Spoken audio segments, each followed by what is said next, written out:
दुनिया के किसी भी कोने में जाकर हम आपका जवाब ढूंढ के लाएंगे। आप सवाल बना के आइए हमारे पास, और जब आप सवाल पूछने लगेंगे ना, सामने वाले की फट जाएगी, और जब सामने वाले की फटेगी अपने आप राजा बनोगे और पूर्व स्थिति में आ जाओगे। तो कोई भी अगर बाहर का आदमी कोई भी आकर खडेरा गंगू के लिए सवाल करे आपसे कि ये अंधश्रद्धा है, यहाँ पे ये ऐसा क्यों किया, वैसे कान पकड़ के बताइए, ये अंधश्रद्धा नहीं, हमारी श्रद्धा है, ये विज्ञानवाद है, इसके पीछे कोई भी अंधश्रद्धा नहीं है।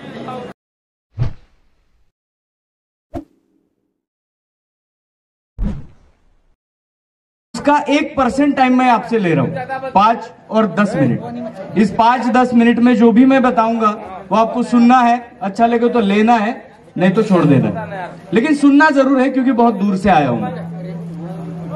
तो सबसे पहले शुरू करेंगे जिस वजह से हम जमा हुए हैं, खडेरा पेन ता सेवा हमारी आया कली कंकाली दाई रायतार जंगो पांदी पारी कुपार लिंगो हीरा सुका लिंगो और अन्य सभी जो पेन है, आपके गांव की खैरोदाई है, भीमाल पेन है, सभी गोंडियन पेनों को एक बार में सेवा जोहर। इस मंच पर, इस लिंगो मंच पर उपस्थित सभी बुद्धिजीवी, बाबा जी है, सलामी जी है और अन्य बुद्धिजीवी वर्ग है, इन सभी को सेवा जोहर। और बहुत बड़ी बात है कि आप जो आयोजक मंडल है, आपने बड़ी खूबसूरती से ये कार्यक्रम किया, हालांकि 1-2 घंटे लेट है, लेकिन कार्यक्रम चल रहा है, बहुत अच्छा है। तो गांव वालों के सपोर्ट के बिना ये हो नहीं सकता। एक बार खुद के लिए एक बार जोरदार तालियां बजा दीजिए।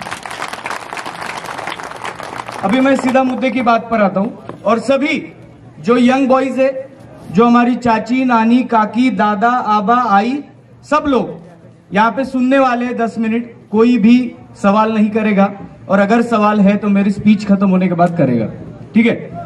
अभी ये सुनिए, मैं खुद को इंट्रोड्यूस करता हूं, मैं राहुल कन्ना के, और मैं जब से कोया पुणे यानी गोंडी गोंडवाना को जानने लगा हूं, तब से मैं पूरा इंडिया का भ्रमण कर रहा हूं और वहां के सभी गोंडियन ट्राइब को जाके मिल रहा हूं। इसकी वजह ये नहीं है कि मुझे घूमना पसंद है, इसकी वजह ये है कि मैं ऐसा कुछ खोजना चाहता हूं, ऐसा कुछ ढूंढना चाहता हूं जिसकी वजह से हमारे बच्चों को सीधा ज्ञान का प्रसार हो, सीधा कुछ मालूम हो। आज यहाँ पे खंडेरा के गोंगो में, जत्रा में बहुत सारे लोग आए, बहुत सारे लोगों ने यहाँ पे मस्ती की, और मैं दावे के साथ कह सकता हूं हमारे लोगों ने 2000-3000 रुपए खर्च किए, बाकी लोगों ने वो जमा किए। समझ रहे आप मैं क्या बोल रहा हूं? इस सृष्टि में सबसे पहले कुछ आया होगा तो वो है सवाल। कोई बोलता है मुर्गी आई कि अंडा आया, क्या आया? सबसे पहले सवाल आया और फिर उसका जवाब आया। जिसने ढूंढा उसको मिला, जिसने नहीं ढूंढा वो पीछे रह गया, जिसने ढूंढा, जिसको जवाब मिला वो आगे चला गया। सिंपल थ्योरी है। अगर कोई आपको पूछेगा आप कौन है, अगर आपको कोई पूछेगा कि आप कौन है, आप क्या बताओगे? मैं गोंड हूं। हिस्ट्री में पढ़ के चले जाओगे, कंगली दादा की किताब लो, उसके पहले के हेमंत डाफ की किताब लो, उसके पहले की जो अंग्रेजों ने लिख रखी है उसकी किताब लो, सभी चीज एक है कि आप अश्मयुगीन काल के। कौन है? अश्मयुगीन। जिस काल में किसी धातु का उत्खनन नहीं हुआ था, जिस काल में किसी धातु का पता नहीं चला था, उस काल के आप हैं। और पता है आपकी आइडेंटिटी क्या है? आपकी आइडेंटिटी वो है कि आप अभी भी, हजारों लाखों साल होने के बावजूद भी, आप अभी भी लकड़ियों के पेनों को पूजते हैं। यह सबसे प्राचीन है। आपके गांव के पूर्व दिशा में खैरोदाई होती है, लकड़ी की होती है। आप कोई भी पेन करें, आप छत्तीसगढ़ में जाए जहां पे आंगा पेन कहते हैं, अभी अप्रैल के 14 और 15 तारीख को वल्लेकनार में लिंगों का आंगा निकलेगा। आंगा भी लकड़ी का है। हमारे खडेरा पेन भी लकड़ी के हैं। जो ट्राइब प्राचीन तरीके से, जब धातु नहीं था तब वो कैसे करेगा, कैसे अपने पेन पुरखा को पूजेगा? वो लकड़ी जो इजीली मिल जाती है किसी पेड़ से, क्योंकि हम ट्राइब है तो हम जंगल से ही आते हैं। तो इस लकड़ी को पूजने वाले, लकड़ी के पेन बनाकर पूजने वाला अगर दुनिया का कोई पहला व्यक्ति है तो यहाँ का गोंड व्यक्ति है। लेकिन चीज ये हुई कि जैसे जैसे इतिहास बदलता गया वैसे वैसे आज हम सब चीजें भूलते जा रहे हैं। और आज मैंने जो कोई भी मंजर देखा यहाँ पे, आज दिन भर से मैं हूँ आपके बीच घूम रहा हूँ, आपको निहार रहा हूँ, आपको देख रहा हूँ, आपके कल्चर को समझ रहा हूँ, और मैं भी सीख रहा हूँ और आपको भी कुछ थोड़ा सा बताना चाहूंगा। आज हमें अपडेट होने की जरूरत है। किसी के पास स्मार्टफोन होगा, तो क्या होता है, उसमें एक ऐप्स होती है और 15 दिन के बाद उस ऐप्स में प्ले स्टोर में अपडेट आ जाता है। अपडेट क्यों आता है? क्योंकि कंपनी उस ऐप्स में कुछ बदलाव करती है, क्योंकि आपको वो स्लो जाए, इजी जाए, और ऐप्स इजीली चलते रहता है मोबाइल में। वैसे ही आज गोंडियन ट्राइब को अपडेट होने की जरूरत है। वो सिस्टम नहीं है अभी कि किसी समुदाय ने हम पर अन्याय किया था इसलिए हम दबे पड़े हैं। सही में लगता है आज जो मैं बता रहा हूं उसमें मैं भी हूं, क्योंकि हम में कुछ कमियां हैं, वो आपस में बैठ के सुलझाने से ही सुलझेगी। उस कमियों को अगर नजरअंदाज किया जाएगा तो कभी भी हम अपने मुकाम तक नहीं पहुंच सकते। दूसरी बात यह है कि बहुत सारे लोग कहते हैं, आपका थॉट क्लियर कर दूं, गोंडवाना क्या है? गोंडवाना का कार्यक्रम है तो गोंडवाना क्या है? गोंडवाना क्या है? मैंने इतना ढूंढा है, गोंडवाना मुझे एक जगह पे नहीं मिला, या एक व्यक्ति के पास नहीं मिला, या एक जाति के पास नहीं मिला। गोंडवाना क्या है? गोंडवाना एक भूभाग है, और उस भूभाग के उस गोंदोला पे रहने वाला हर आदमी गोंड है। समझ रहे आप? मैं और समझाता हूं। यह देश क्या है? यह भारत देश है, यह इंडिया है। इंडिया में रहने वाला आदमी कौन? इंडियन, भारतीय। तो अनेक समूहों के, उसमें परदान, थोटी, माडिया, कोरकू, ये इन सभी गणों को एक साथ मिलकर गोंदोले में रहने वाला कौन बना? वो बना गोंड। गोंड कभी भी जातिवाचक शब्द नहीं है, गोंड यह समूहवाचक शब्द है। इन दोनों चीजों को अच्छी तरह से समझ लीजिए। बताने को बहुत कुछ है, लेकिन पहले से ही हम 2 घंटा डिले चल रहे हैं, तो आपको कुछ मेन मुद्दे समझा के यहाँ पे हम मेरे स्पीच को खत्म करेंगे। पहली बात, एक ध्यान रखिए, आपने आज तक गीता पढ़ी हो, आपने आज तक रामायण पढ़ा हो, आपने आज तक बड़े बड़े भगवानों को देखा हो, और यहाँ तक कि आपने आज तक किसी बड़े बड़े भूतों को भी देखा हो। एक बात सुन लीजिए, जिस दिन आपके पुरखा को लोग भगवान बनाने लगेंगे उस दिन आपका इतिहास मिट जाएगा। मेरी बात ध्यान से सुनिए। क्रांतिवीर बिरसा मुंडा, वीर बाबूराव शेरमा के वीरांगना रानी दुर्गावती, ये नाम कौन से है? ये भगवान नहीं थे। ये कौन थे? ये वीर महापुरुष थे।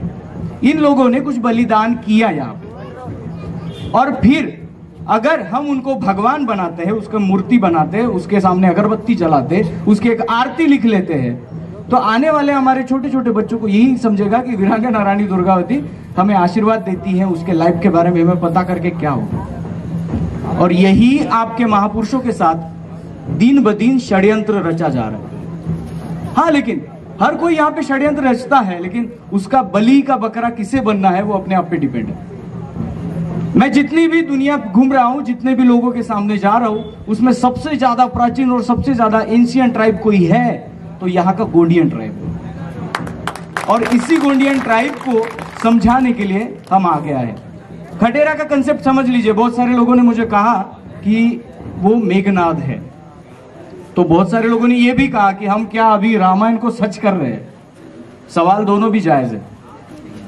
आप रामायण और धर्म ग्रंथों को सच कर रहे हैं कि अपनी कथा कहानियों को लेकर चल रहे हैं?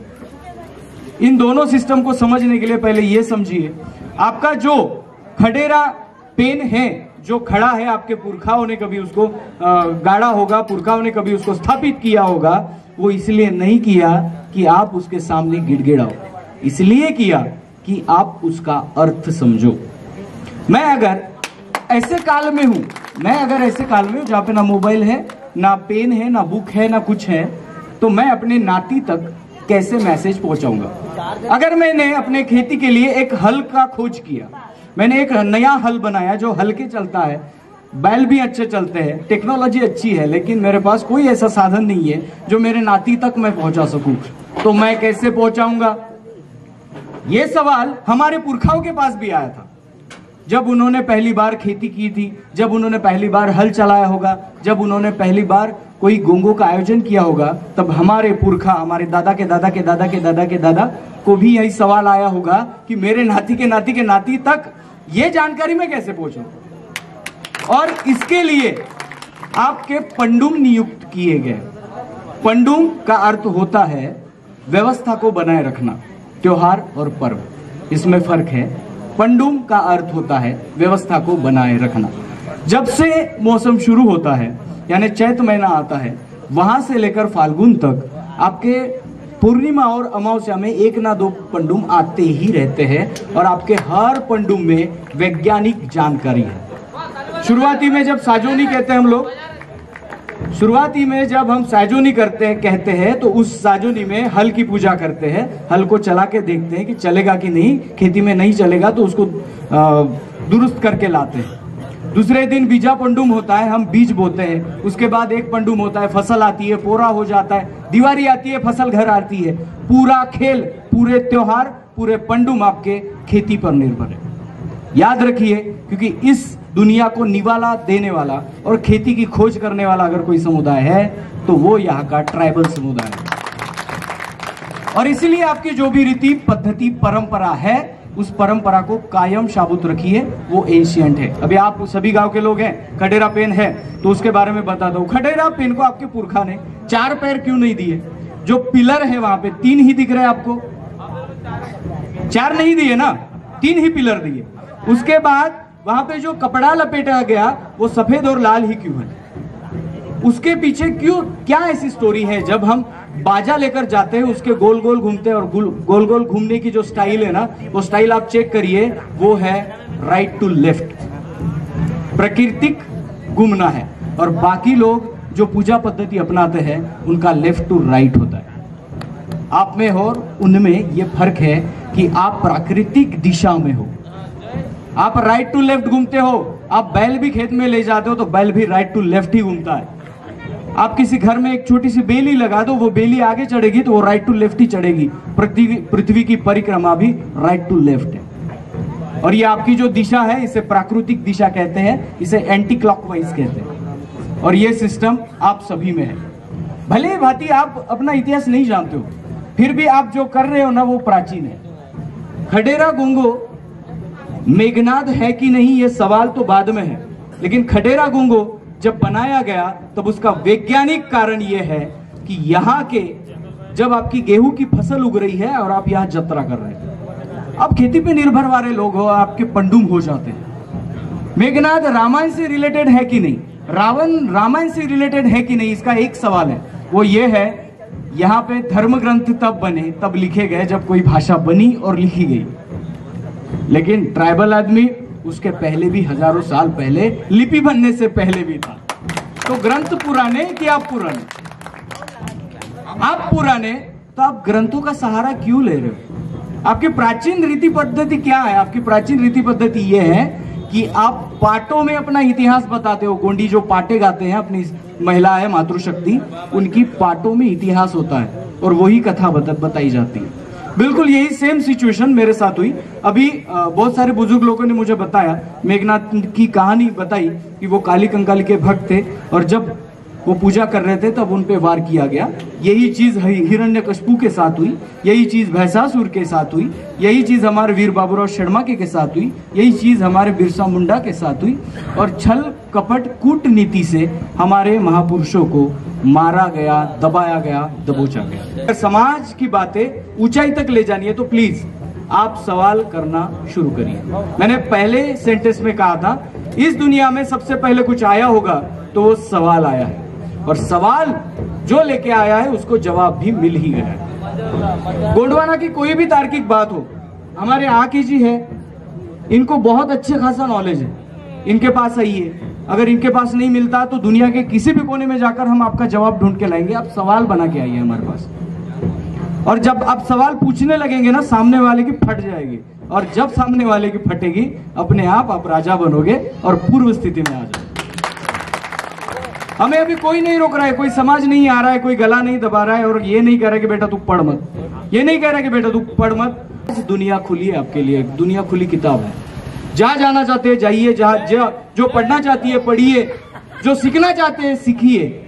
ये दुनिया आपके लिए तैयार है। आपको समझाना है कि गोंडवाना क्या है। गोंडवाना समझने के लिए आपको बहुत ज्यादा किताबें पढ़ने की जरूरत है। और इसीलिए मैंने जब यहाँ आने की कोशिश की तो मामा जी को बताया, हमारे सलाह में मामा जी है, उनको बताया कि जब हम जा रहे हैं तो उन गांव के नौजवान बच्चे हैं जो किताबें पढ़ेंगे, गोंडवाना की जानकारी इकट्ठा करेंगे, इसलिए इनके साथ हम कुछ गोंडवाना के बुक्स ले आए हैं। तो किताबें बड़ी अच्छी है, आप उसको खरीद के पढ़ सकते हो। कहीं स्टॉल लगा, मैंने बोला था स्टॉल लगा है शायद, तो आप उस स्टॉल से गोंडवाना का इतिहास जान, ये मेरे लिए नहीं है, ये गांव के लिए नहीं है, खुद के जानकारी के लिए एक किताब लीजिए और घर में अगर एक किताब एक दिन में, 2 दिन में, महीने में नहीं पढ़ सकते तो कम से कम 6 महीने में एक किताब पढ़ लीजिए। इनिशिएट में इसलिए कह रहा हूँ कि मैंने पहले ही कहा कि जो लकड़ी है, लकड़ी को पूजने वाले, लकड़ी को पेन बना के पूजने वाले हम लोग हैं। ये जगन्नाथपुरी में भी है, ये उड़ीसा में भी है, छत्तीसगढ़ में भी है, ये महाराष्ट्र में भी है, ये एमपी में भी है, और सभी जगह है कि गोंड लोग अपने ज्यादा से ज्यादा पेन लकड़ियों के बनाते हैं, और इसलिए हमें अति प्राचीन कहा जाता है। हमारे हर नेंग में साइंस है, साइंस। इस साइंस को समझने की जरूरत है। आप जब फड़ा पेन, बड़ा देव कहते हो, फड़ा पेन कहते हो, उसका गोंगो करते हो तो उस गोंगो में क्या लगता है? अभी क्या लाया उन्होंने? हल्दी और चावल। कहाँ से आता है? खेतों से आता है। कुछ केमिकल मिला है उसमें? नहीं मिला। राड़ आती है पेड़ से आती है, महुआ आता है पेड़ से आता है, लेकिन महुआ का दारू भी कुछ नहीं लगता। अगर राजा भी फड़ा पेन की पूजा करना चाहे, गोंगो करना चाहे, तो उसको भी 10 ही रुपए लगेंगे, और गरीब भी करना चाहे तो उसको 10 ही रुपए लगेंगे। इतना सिंपल आपका कल्चर है, लेकिन हम क्रिटिकल कर रहे हैं उसको। कोई कह रहा है कि हमारे इसमें भगवान होते हैं, मुझे दिखा दे, मैं उसको चैलेंज करता हूँ। 1 लाख रुपए का बख्शीश है उस आदमी को जो गोंडवाना का भगवान मुझे दिखा दे, नहीं तो 2 लाख मैं उससे वसूलूंगा, मैं उसको दिखा दूंगा गोंडवाना का पेन क्या होता है। आप पेन रूपी लोगों को भगवान मत बनाइए, इन दोनों लोगों में कंफ्यूजन मत करिए। जो जिंदा है उसे गोंडी में वेन कहते हैं, और मर गया उसको पेन कहते हैं। और इसलिए हम भीमाल पेन, हजोर पेन, सजोर पेन, भडाल पेन, पेरसा पेन, ये पेन लास्ट में शब्द लगाते हैं क्योंकि वो अभी दुनिया में नहीं है, लेकिन उनकी एनर्जी है। और आप किसी मूर्ति को नहीं पूज रहे हो, आप उस एनर्जी को पूज रहे हो, और इसीलिए आपका कंसेप्ट सबसे अलग है। साइंस वाला कोई स्टूडेंट होगा यहाँ पे जो 11वीं 12वीं होगा, सिस्टम ये है, ऊर्जा का सिद्धांत ये कहता है, साइंस कहता है, हम नहीं कहते, साइंटिस्ट लोग कहते हैं, ऊर्जा कभी भी खत्म नहीं होती। एक महुआ का बीज है, 10 साल मैंने छुपा के रखा, 12वें साल उसको निकाला, मिट्टी के पास डाल दिया, ऊपर से पानी डाला, 10-12 दिन में वो उसमें से कुछ निकल आएगा। लेकिन 10 साल मैंने उसको पैक करके रखा, लेकिन उसके अंदर ऊर्जा थी, वो कुछ दिन के बाद बाहर आई। लेकिन साइंस कहता है कि ऊर्जा जो होती है वो कभी खत्म नहीं होती। और इसलिए हमारा ट्राइबल आदमी कहता है, हमारा गोंडियन आदमी कहता है कि इंसान मरने के बाद भी उसकी ऊर्जा होती है, चाहे उसका शरीर चला जाता है। और इसी कंसेप्ट पे हमारे यहाँ जो संस्कार होता है, वो दफन विधि होता है, और बहुत कुछ होता है जो ऊर्जा का नियम है। इस नियम को मैं समझाने लगूं तो आपका आधा घंटा चला जाएगा। मैंने पहले 10 मिनट कहा था, 5-7 मिनट हो गए, और 3 मिनट में आपसे बात करता हूँ। फिर से खडेरा गोंगो पे आ जाएंगे। आपके 3 पहिए इसलिए हैं खडेरा गोंगो में क्योंकि आपके जीवन के पड़ाव भी 3 ही है, आपके जीवन के सूर भी 3 ही है। जीवन के पड़ाव 3 यानी क्या? आपका जन्म, बचपन, जवानी और बुढ़ापा, ये 3 पड़ाव आपके जीवन में। वैसे ही जीवन के 3 सूर भी है आपके इसमें। आप एक आदमी हो, लेकिन बचपन में आपका आवाज थोड़ा सा अलग होता है, जवानी में अलग होता है, और बुढ़ापे में अलग होता है। और वही हीरा सुका के किंगेरी में 3 ही सूर दिखते हैं, एक दूसरे से कनेक्टेड है ये सब लोग। और इसीलिए आपके जीवन के पड़ाव 3 है। यहाँ के शंभू माधव ने आपको जो त्रिशूल दिया है, वो त्रिशूल एक दूसरे को मारने के लिए नहीं है, वो त्रिशूल यानी मुंदसूल सर्री, त्रिशरण का मार्ग आपको मिला है शंभू की तरफ से। बहुत लोग कहते हैं, बहुत लोगों ने शंभू को किसी फोटो में तीसरा नेत्र यहाँ पे दिखाया, क्रोधित दिखाया शंभू को, और वो त्रिशूल लेके किसी को मार रहे हैं। जो पंचखंड का राजा है, जिसने बाकी प्रजा को एक शांतिपूर्ण मार्ग दिया जिससे आप सुरवे पेंतोल तक जा सकते हैं, वो आदमी किसी को त्रिशूल से मारेगा। और यहाँ आग दिखाने का क्या मतलब होता है? यहाँ आग होती है, किसी की कवटी फूटी है, यहाँ पे किसी ने लगाया आग।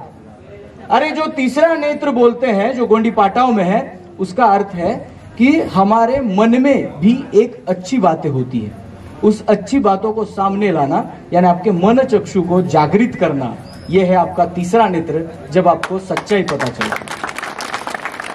आपके पेनों को डेंजर कहा जाता है, आपके पेनों को राक्षस, दैत्य, दानव, असुर, पिशाच इसलिए कहा जाता है क्योंकि हमारी जो पूजा करने की पद्धति है ना, थोड़ी सी अलग है। वैसे हमने महुआ अर्क, मैं अर्क कहता हूँ, शराब नहीं कहता, महुआ अर्क को हम लोगों ने बदनाम कर दिया। याद रखिए, महुआ का जो अर्क निकालते हैं उसे हम शराब कहते हैं और लोग ज्यादा पीते हैं, और आज भी वही माहौल बना था, लेकिन महुआ के अर्क को बदनाम करने वाले हम लोग। अभी बता देता हूं महुआ अर्क क्यों यूज किया जाता था। अश्मयुगीन काल के हम हैं, जब ना कोई धातु की खोज हुई, नहीं कुछ। हम कहाँ रहते थे? गुफाओं में। तो गुफाओं में अभी आज के ठंड में हम 4-4 ब्लैंकेट लेके सोते हैं, तो उस काल के ठंड में क्या करेंगे? और इसीलिए हमारे पुरखाओं ने इस अल्कोहल को ढूंढा। और इस अल्कोहल को ढूंढने का कारण दूसरा भी है कि जब हम फड़ा पेन का गोंगो करते हैं, आप जब पेन खड़ा पे जाते हो अपने अपने, तब महुए का पानी ऐसे घुमाने के बाद हम ऐसे हाथ करते मलते हैं हाथ। अरे बाबा, वो महुआ अर्क सैनिटाइजर करके यूज किया गया 10,000 साल पहले आपके जरिए। सैनिटाइजर का काम करता था वो महुआ अर्क, लेकिन उस महुआ अर्क को ज्यादा मात्रा में पीने से हमने हमारे पेनों को और खुद को बदनाम किया। महुआ अर्क वर्षा पेन को क्यों चलता है या डालते क्यों है? हमने नहीं कहा, फिर भी लोग डालते हैं। इसलिए डालते हैं कि इस दुनिया का जो जल है, पवित्र जल है, नदी का पानी भी लाओगे तो उसमें बैक्टीरिया निकलेगा ही, लेकिन महुआ अर्क भाप से बनता है, भाप से बनता है, उसमें कोई बैक्टीरिया नहीं होता। इसलिए फड़ा पेन सर्वोच्च शक्ति है, तो उस पर थोड़ा सा डाला जाता है। ये नेंग है, ये कायदा है, और इसी कायदे से हमारे पेन खराबे भी होते बहुत सारे, लेकिन इसका मतलब ये नहीं कि हमारे पेन दारू पीते। सच्चाई क्या है और उसको बदनाम कैसे किया? अभी बाकी लोग बोलते हैं, आपके सामने भी बोले होंगे, आपके पेनों को ना दारू लगती है डबकी भर भर के। सही में पेन पीते हैं आपके, कि उसके नाम से हम पीते? महुआ अर्क को आप बदनाम कर रहे हो, जो फड़ा पेन की एक सर्वोच्च भेंट है आपके लिए। अगर उसको उसकी मात्रा में यूज किया जाए तो वो सबसे बड़ी दवा है। इसके बारे में बहुत सारे लोग जानते भी हैं, मैं बताने की जरूरत नहीं है। हर चीज का, मैं अगर ज्यादा चावल खा लूं तो मैं उठ ही नहीं पाऊंगा, मैं ज्यादा पानी पीऊं तो उठ नहीं पाऊंगा। इसका मतलब यह है कि इस दुनिया में, इस प्रकृति में जो भी आपको मिल रहा है वो लिमिट में लीजिए। कुछ भी ज्यादा हो गया तो भी आपका सर्वनाश अटल है। और आपको यह बता दूं, जो टोटेमिक व्यवस्था पता है आपको कि बता दूं? टोटेमिक, हेलो इधर देखिए प्लीज, थोड़ा सा और 2 मिनट लेता हूं, थोड़ा सा देखिए। जब मैं चला जाऊंगा तो आपको बातें करने के लिए टाइम ही टाइम है। थोड़ा सा देखिए टोटेमिक व्यवस्था क्या है। आप बाकी धर्म, बाकी पंथ, बाकी समुदाय से अलग क्यों है, एक बता के चला जाऊंगा, ठीक है? टोटेमिक व्यवस्था सिर्फ और सिर्फ इंडिया के ट्राइबलों में है। टोटेम क्या है कि बाकी लोग क्या कहते हैं, तू कौन है रे बाबा? मैं चंद्रवंशी हूं, मैं सूर्यवंशी हूं। लेकिन हमारे लोग, हमारे ट्राइबल लोग अपनी आइडेंटिटी बताते हैं, तब खुद का नाम या सरनेम नहीं बताते, खुद का टोटेम बताते हैं। टोटेम माने क्या? इस प्रकृति में जैसे आप है, जैसे आप इस पृथ्वी के योगदान में चल रहे हैं, वैसे सांप भी है, चूहा भी है, बिल्ली भी है, और अन्य प्राणी, पक्षी, पेड़ है, जो धीरे धीरे आपके नेचर को चला रहे हैं। और इस नेचर को चलाने वाले अगर कहीं खत्म हो जाएंगे तो हम कितने दिन जिंदा रहेंगे? रह ही नहीं सकते। चूहे मर जाएंगे तो उसके ऊपर सांप जीने वाले वो भी मरेंगे। अगर हिरन मर जाएगा तो उसके ऊपर जीने वाला टाइगर भी मरेगा। अगर खेती नहीं होगी और हम अब जो कीड़े मकोड़े हमें बचाते हैं खेती में, वो ही नहीं रहेंगे तो हमारी खेती भी नहीं होगी। पानी नहीं रहेगा तो क्या होगा? यानी इनडायरेक्टली ये बात है कि हम प्रकृति के ऊपर निर्भर रहते हैं, प्राणी, पक्षी और पेड़। ये इंपॉर्टेंट है। तो इसके लिए पहांदीपारी कुपारलिंगों ने, अरे पेड़, प्राणी, पक्षी बचने भी चाहिए और आगे तक हमारे नाती तक पहुंचने भी चाहिए। इसके लिए पहांदीपारी कुपारलिंगों ने आपको, हर गोंड आदमी को, हर प्रधान आदमी को, जो भी गण व्यवस्था में है, सभी को टोटेम दिए। 3 टोटेम। एक आदमी को एक पेड़ है, एक प्राणी है और एक पक्षी है। मैंने जब ढूंढा तब मुझे मिला। बहुत सारे लोग कहते हैं हमें नहीं यार, बेटा तूने ढूंढा ही नहीं तो तेरे को कहां से मिलेगा? अगर तुम गोंड हो तो तुमको 3 टोटेम है, पेड़ है, पक्षी है, प्राणी है। इन 3 टोटेम का आपको रक्षण करना है, अपने अपने टोटेम का। हाँ, आप दूसरों के टोटेम को खा सकते हो, क्योंकि अगर मुर्गियां पालते ही जाओ तो गांव भर में मुर्गियां हो जाएगी, तो उसको खाना भी जरूरी है। तो एक तरफ से भक्षण और एक तरफ से रक्षण करने वाला कोयतुर समुदाय आप हो। आज भी मीना लोग हैं, राजस्थान में जाके पूछिए, मीना का अर्थ मत्स्य होता है, मत्स्य, मत्स्य यानी मछली। हम लोग हैं, हमारा टोटेम, मेरा टोटेम मैं लेकर चल रहा हूँ, सलामी जी अपना बाघ का टोटेम लेकर चल रहे हैं। ये टोटेमिक सिद्धांत है, आप भी लेकर चल रहे हो। आप भी ऐसे पेड़ को नहीं तोड़ते होगे, आप भी एक ऐसा प्राणी है जिसको नहीं खाते होगे, आप उसको पूछते होगे। ये टोटेमिक व्यवस्था आप में है, आपने बनाई नहीं है, ये प्राचीन है। तो इसको संभालिए, इसका जतन करिए। और मैं चाहता हूं कि आगे जब इस खडेरा गोंगो में आप जमा हो तो प्लीज आप शुद्धि में आए, इस गोंगो को अच्छी तरह से समझे, इसका वैज्ञानिक नॉलेज करें। मैं अभी यहाँ से जाने के बाद एक डॉक्यूमेंट्री बनाऊंगा, खडेरा गोंगो कैसे होता है, क्यों होता है, क्यों इंपॉर्टेंट है, इसके ऊपर एक वीडियो बनेगा, वो वीडियो आप जरूर देखना। और अगले साल जब मैं आऊंगा तो कोई भी अगर बाहर का आदमी कोई भी आकर खडेरा गोंगो के लिए सवाल करे आपसे कि ये अंधश्रद्धा है, यहाँ पे ये ऐसा क्यों किया, वैसे कान पकड़ के बताइए, ये अंधश्रद्धा नहीं, हमारी श्रद्धा है, ये विज्ञानवाद है, इसके पीछे कोई भी अंधश्रद्धा नहीं है। और यही बताने के लिए जब आप खड़े हो जाओगे, धीरे धीरे आपके दुश्मन आपसे दूर भागने लगेंगे। आपको ज्यादा बोर ना करते हुए यहीं रुकता हूं। और आयोजक मंडल टीम का नहीं, आयोजक मंडल टीम का बहुत बहुत सेवा जोहार। और आप सभी मातृशक्ति पितृशक्ति मेरे दोस्त वर्ग, और चाहता हूं कि मातृशक्ति आपसे अपील करना चाहता हूं, इस दुनिया में सब कुछ मिल सकता है, लेकिन एक टाइम के बाद एजुकेशन नहीं मिलता, शिक्षा नहीं मिलती। तो जिस टाइम में शिक्षा लेनी चाहिए, बच्चों को प्लीज स्कूल भेजिए, ज्यादा से ज्यादा एजुकेशन पढ़ाइए। जितना ज्यादा पढ़ेगा उतना उसका दिमाग दौड़ेगा, और जितना ज्यादा उसका दिमाग दौड़ेगा उतना ज्यादा गोंडवाना की रेस में अपने समाज को आगे ले जाएगा। सोचना आपको है। और जो कहते हैं कि मैं अनपढ़ हूँ वगैरह वगैरह, ये शान की बात नहीं है, ये बिल्कुल शान की बात नहीं है, ये सोचने वाली बात है और आपको सोचना पड़ेगा। तो यही रुकता हूँ। जय सेवा, जय जोहार, जय आदिवासी, जय गोंडवाना, जय भीम।